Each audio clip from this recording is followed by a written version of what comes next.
Tiyasha time স্টোরির নতুন একটা ভিডিওতে আপনাদের সবাইকে স্বাগত জানাচ্ছি। আশা করছি সবাই ভালো আছেন, সুস্থ আছেন। আমিও ভালো আছি।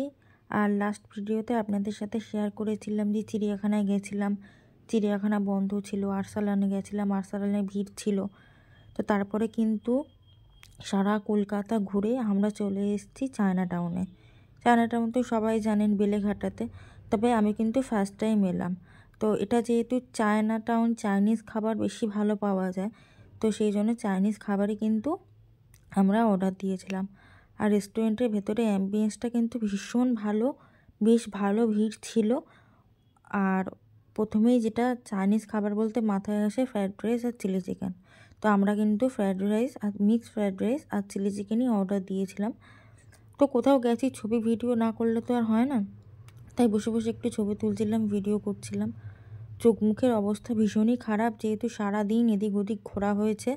আর যেখানে গেছি সেখানেই আজকে নয় বন্ধ, নয় ভিড়, এই সমস্ত নিয়ে কেটেছে। তো যাই হোক, দুপুরবেলা খাওয়া দাওয়া করতে এখানে এসেছি। তো খাবারটা এলে খেয়ে বলবো আপনাদের কেমন হয়েছে খাওয়াটা। তো যাই হোক, এখানে বলতে বলতে কিন্তু খাবার চলে এসছে। তো একটা জিনিস যেটা দেখলাম, যে অনেক জায়গায় মিক্সড রাইস নামেই বলে, সেরকম কিছু দেয় না। এখানে কিন্তু চিকেন বলুন, এগ বলুন, ভেজিটেবিল, প্রন সব কিছু কিন্তু অনেকটা করে ছিল। এখানে গরম গরম মিক্সড ফ্রায়েড রাইস দিয়ে গেছে, আর সাথে দিয়েছিল চিলি চিকেন, যেটা আমরা অর্ডার করেছিলাম। স্টার্টারে আর কিছু নেওয়া হয়নি, কারণ এত পরিমাণে খিদে পেয়েছিল। আর স্টার্টার, মেন কোর্স আর আলাদা কিছু করিনি, একেবারে একসাথেই নিয়ে নেওয়া হয়েছিল। আর এখানে এই যে রয়েছে চিলি চিকেন। তো এটাই খাওয়া দাওয়া করেছিলাম। খাওয়া দাওয়া কিন্তু বেশ ভালো হয়েছিল। তো খাওয়ার পরে একটু বসে তারপর ওখান থেকে আমাদের অন্য একটা জায়গায় যাওয়ার প্ল্যানটা ছিল। তো আজকে সারাদিন প্রথমের দিকটা খারাপ কাটলেও শেষের দিকটা বেশ ভালোই কেটেছে। খাওয়া দাওয়া ভালো হয়েছে। আর এই যে রেস্টুরেন্টটাতে গিয়েছিলাম, এখান থেকেই বেরোচ্ছি। বেরিয়ে কিন্তু একটা অন্য জায়গায় যাওয়ার কথা আছে। তো চলে এসেছি সেই জায়গাটা, সেটা আর কোথাওই না, কলকাতার প্রিন্সেপ ঘাট। শুনলে হয়তো অবাক হবেন, আমি কিন্তু জীবনে এই প্রথম প্রিন্সেপ ঘাটে গেলাম, এই 26 বছর বয়সের জীবনে। আমি কোনোদিনও প্রিন্সেপ ঘাট, ভিক্টোরিয়া কোনোদিনও যাইনি, সায়েন্স সিটি কোনোদিনই যাইনি। কারণ এগুলো যখন মানুষ ঘোরে, সেই সময়টায় আমার পুরোটাই হস্টেলে কেটেছে। সেই জন্য এই সমস্ত জায়গা কোথাও আমার ঘোরা হয়নি। আর তারপর যখন বড় হয়েছি, বাড়িতে এসেছি, তখন আর এইসব জায়গায় আসা হয়ে ওঠেনি। তো যাই হোক, এখান থেকে দ্বিতীয় হুগলি সেতুটা দেখতে এত ভালো লাগছিল, আর সানসেট হচ্ছিল এত সুন্দর যে কি বলবো। কিন্তু যেখান থেকে সানসেটটা দেখবো সেখানে এত ভিড় ছিল যে ওর সামনেটা আমি আর যেতে পারিনি।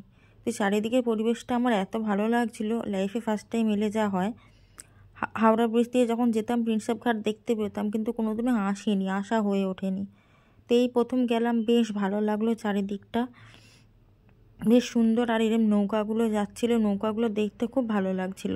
মনে হচ্ছিল উঠে একটু চড়ি। তারপর জলে আমার যা ভয় লাগে, তো সেই ভয়টাকে আমি আর জয়ও করতে পারিনি, আর চড়িও নি।